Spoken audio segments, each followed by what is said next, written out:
The sun was just beginning to rise over the rolling hills of Greenfield Acres, casting a golden glow over the sprawling farmland that had been in the Dawson family for generations. For as long as anyone could remember, the Dawsons had been the backbone of the community, tending to their land with a fierce sense of pride and independence. But times were changing, and the once quiet countryside was now flanked by a sprawling suburban neighborhood governed by the Greenfield Homeowners Association, HOA. At the center of this clash between old and new was Ethan Dawson, a rugged, no-nonsense farmer in his late 30s. Ethan had inherited the farm from his father, who had inherited it from his father before him. The land was more than just property to Ethan. It was a part of his identity, a living testament to his family's legacy. He had no patience for the HOA's rules and regulations, which seemed to grow more absurd with each passing year. The HOA, led by its self-appointed queen, Margaret Maggie Whitmore, was a force to be reckoned with. Maggie was a woman who thrived on control, her perfectly manicured nails always clutching a clipboard filled with complaints and violations. She had a vision for Greenfield Acres, a pristine, cookie-cutter community where every lawn was perfectly trimmed, every mailbox was the same shade of beige, and every resident adhered to her strict standards. Ethan, however, was the thorn in her side. His farm, with its weathered barn, overgrown fields, and rusting tractors, was an eyesore in her otherwise perfect neighborhood. But Ethan didn't care. His land was his land, and he had no intention of letting Maggie or anyone else tell him what to do with it. It was a quiet Saturday morning when Ethan first noticed the intrusion. He had just finished repairing his old tractor when he spotted a group of people setting up folding tables, lawn chairs, and even an inflatable bounce house on the edge of his property. At first, he thought he was hallucinating. But as he approached, he realized it was the HOA, preparing for their annual community picnic on his land. Ethan's blood boiled as he strode over to confront them. "Can I help y'all with something?" he asked, his voice laced with sarcasm. A man in a pastel sweater vest turned to him, holding a plate of deviled eggs. "Oh, we're just setting up for the HOA's annual community picnic," he said cheerfully. Ethan raised an eyebrow. "On my farm." Maggie stepped forward, her oversized sun hat casting a shadow over her face. "Oh, don't be so dramatic, Ethan. It's just a little event. The kids need space to play, and your land was the perfect spot. It's not like you're using it for anything important today." Ethan took a deep breath, trying to keep his temper in check. "This is private property, Maggie." Maggie gave him a condescending smile, the kind usually reserved for misbehaving children. "Oh, I checked. There's no fence, no trespassing signs. That means it's fair use." Ethan stared at her for a solid 3 seconds. "That's not how property laws work." Maggie waved a hand dismissively. "Well, if you have such a huge issue with it, why don't you just join the HOA? Then you could participate in these lovely community events." Ethan nearly laughed. "You've got 5 minutes to pack this up before I start calling the sheriff." Maggie scoffed. "Oh, come on. We do this every year, and the previous owner never complained." Ethan crossed his arms. "Lady, I am the previous owner." Maggie's smile twitched, but she quickly recovered. "Well, we're not moving. This is a neighborhood tradition, and we have rights." Ethan nodded, a slow, dangerous smile spreading across his face. "All right, y'all enjoy yourselves then." He turned and walked back toward his house, his mind already racing with plans. Chapter 3, The Plan. Ethan wasn't one to back down from a fight, and he certainly wasn't going to let Maggie and her HOA cronies trample all over his land. He could have called the sheriff, but he knew Maggie would just drag it out with complaints and loopholes. No, he needed something more memorable, something that would send a clear message. He picked up his phone and scrolled through his contacts until he found the name he was looking for, Frank Maverick Dawson, his old Air Force buddy. Frank had taken a different path after their military days, becoming a crop duster with a reputation for being a bit of a wild card. More importantly, Frank had access to something most people didn't: agricultural dye, bright, bold, and unmistakable. Frank picked up on the second ring. "Well, I'll be damned. Haven't heard from you in a while. You finally decide to come out of retirement." "Not today," Ethan said with a grin. "But I do have a little job for you." He explained the situation, and by the time he finished, Frank was laughing so hard he nearly dropped the phone. "Let me get this straight. Some HOA weirdos decided your land was their personal party spot, and they refused to leave. That's about the size of it, Ethan replied. Frank let out a low whistle. Well, I do have a tank full of blue irrigation dye I was going to use tomorrow. Be a real shame if I had to accidentally use it up today. Ethan chuckled. I'd hate for you to waste it. How soon can you be in the air? Frank laughed. I'll be there in 5. Ethan stepped back onto his porch and leaned against the railing, watching the HOA party unfold. Maggie was now comfortably seated at a folding table, sipping what Ethan assumed was some overpriced organic lemonade. The kids were running around with balloons, the men were gathered around a grill flipping burgers, and some of the women were setting up a cake table. They were settling in, spreading out their picnic blankets and turning up the music like they owned the place. Ethan heard the distant hum before they did, a low, steady drone in the sky, faint at first but growing louder and closer. The first person to notice was the guy at the grill. He squinted up at the sky, spatula frozen midair. Huh, that's weird. Then someone else looked up. Is that a plane? Maggie didn't bother turning her head. Oh, don't be silly. It's probably just a commercial flight. And then came the roar. Frank's plane swooped in low, a sleek little crop duster slicing through the sky. Ethan could already picture him in the cockpit, grinning ear to ear. The HOA party froze. A few people stood up, shading their eyes. Maggie finally turned her head. What in the hell? And then Frank released the payload. A torrential downpour of bright electric blue dye sprayed across the entire field. It was glorious. The dye hit them all at once. People screamed. Lawn chairs tipped over. The guy with the deviled eggs dove for cover right into the bounce house, which promptly deflated under him. Mothers grabbed their kids and ran, streaks of blue dripping down their faces like some kind of alien horror movie. Maggie shrieked, waving her arms wildly as if she could physically fight the dye. Frank made a second pass, just to be thorough. By the time he finished, the entire HOA party looked like a gathering of avatars, dripping and streaked with blue, completely unrecognizable. Ethan stood on his porch, arms crossed, watching the chaos unfold. Maggie, now entirely blue from head to toe, stomped toward him, spluttering. What have you done? Ethan shrugged. Oh, I checked. There weren't any fences or no trespassing signs up. That means it's fair use, right? Maggie's eyes bulged.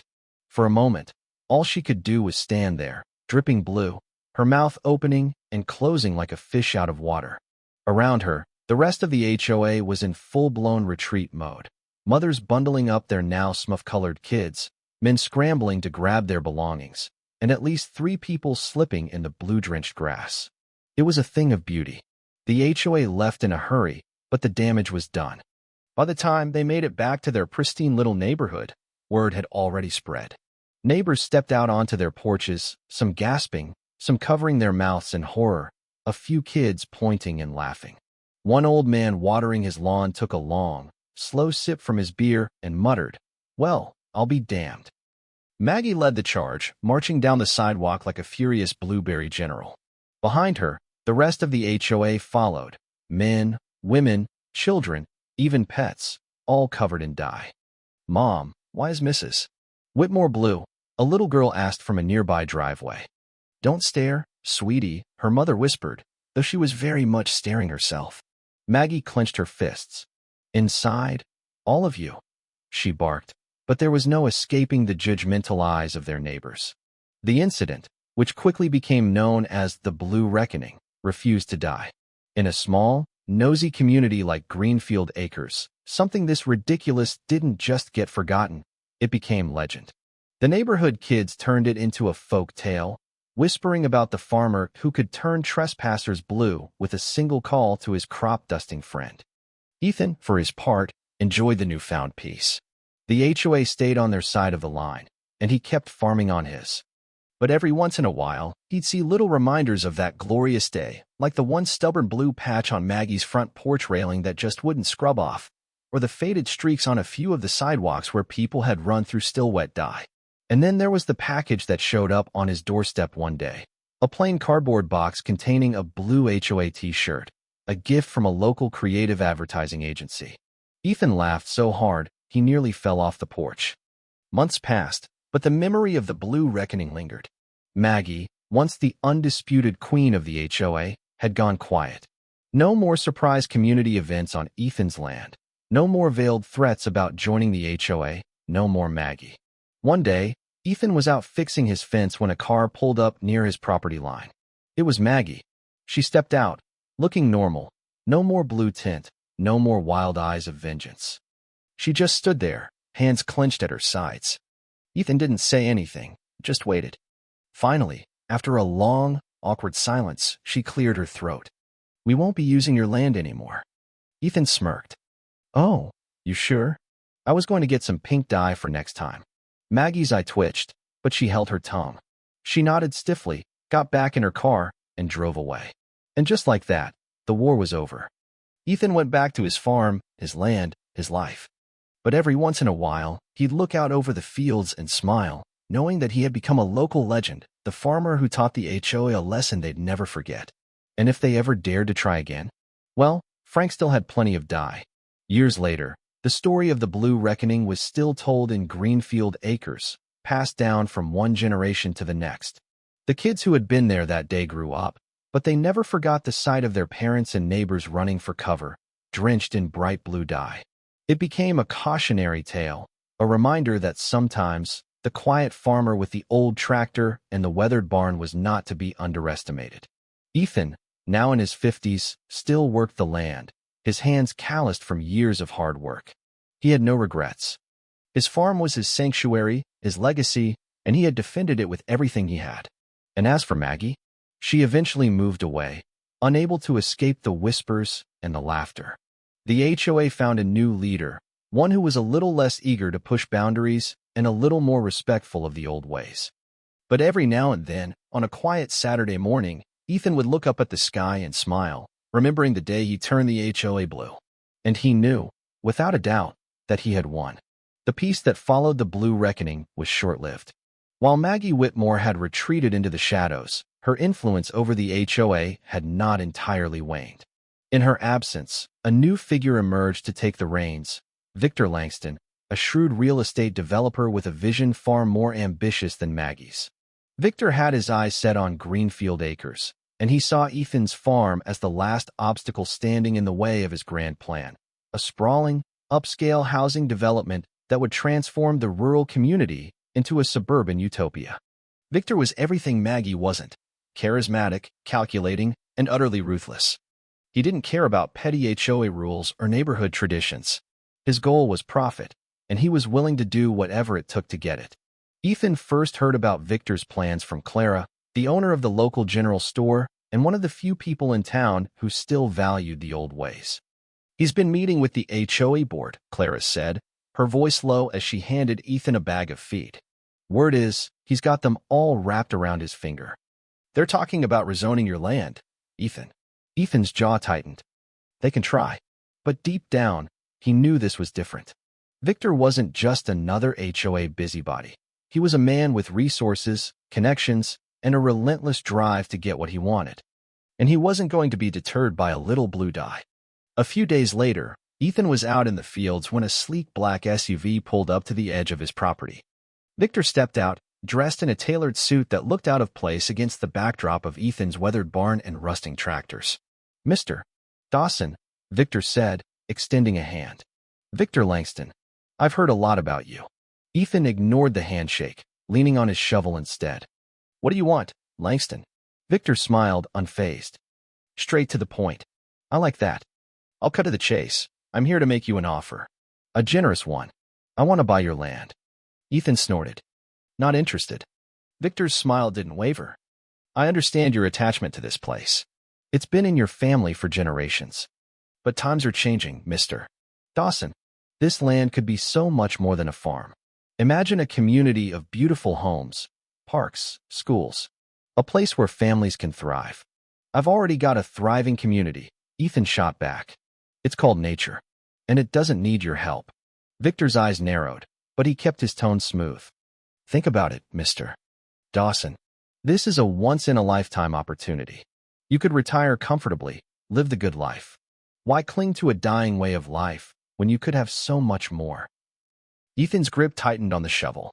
"This dying way of life is my life, and I'm not selling." Victor sighed, as if disappointed by Ethan's stubbornness. "I was hoping we could do this the easy way."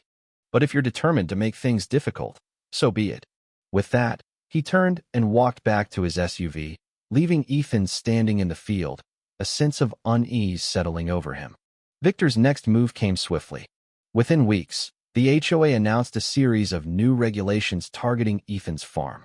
Noise ordinances were passed, limiting the hours he could operate his machinery. Zoning laws were adjusted, making it nearly impossible for him to expand or modernize his operations.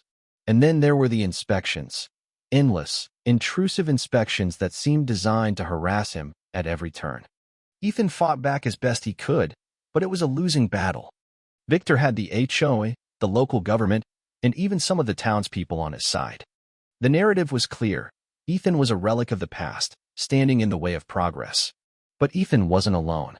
Clara, along with a handful of other longtime residents, stood by him, organizing community meetings and petitioning the local government to reconsider the rezoning. Even Frank, his old Air Force buddy, offered his support, though Ethan knew this was a fight that couldn't be won with crop dusters and blue dye. The tension came to a head at a town hall meeting, where Victor and the HOA presented their plans for the new development. The room was packed, with supporters and opponents alike filling the seats. Ethan sat in the back, his arms crossed, his expression grim. Victor took the stage, his charisma on full display as he painted a picture of a bright, prosperous future for Greenfield Acres. "This is about more than just homes," he said, his voice ringing with conviction.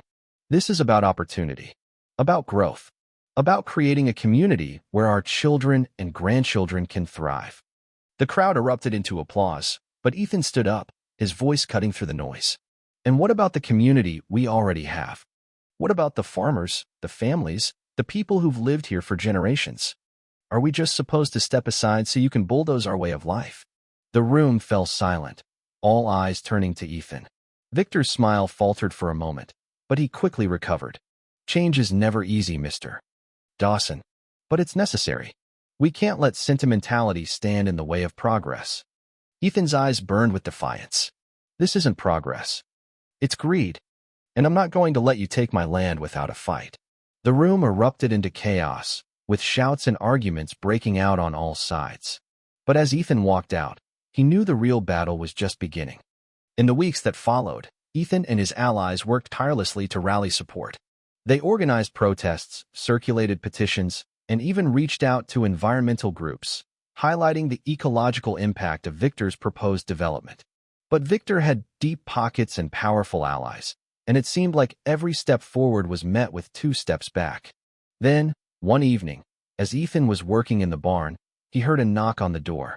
He opened it to find Sarah, a young journalist who had been covering the story for the local paper. "I think I found something," she said, her eyes shining with excitement. "Something big." She handed him a folder filled with documents, emails, contracts, and financial records that painted a damning picture of Victor's dealings. Bribes, backroom deals, and blatant violations of environmental regulations. It was enough to bring his entire operation crashing down. Ethan looked up at Sarah, a spark of hope igniting in his chest. "Where did you get this?" She smiled. "Let's just say not everyone in Victor's camp is happy with the way he does business." Armed with the evidence, Ethan and his allies took their case to the state government, bypassing the local officials who had been bought and paid for by Victor. The investigation that followed was swift and merciless. Victor's empire began to crumble, his allies turning on him as the truth came to light. The HOA, now facing scrutiny for their role in the scandal, quickly distanced themselves from Victor. Maggie, who had been quietly supporting him from the shadows, found herself ostracized once again.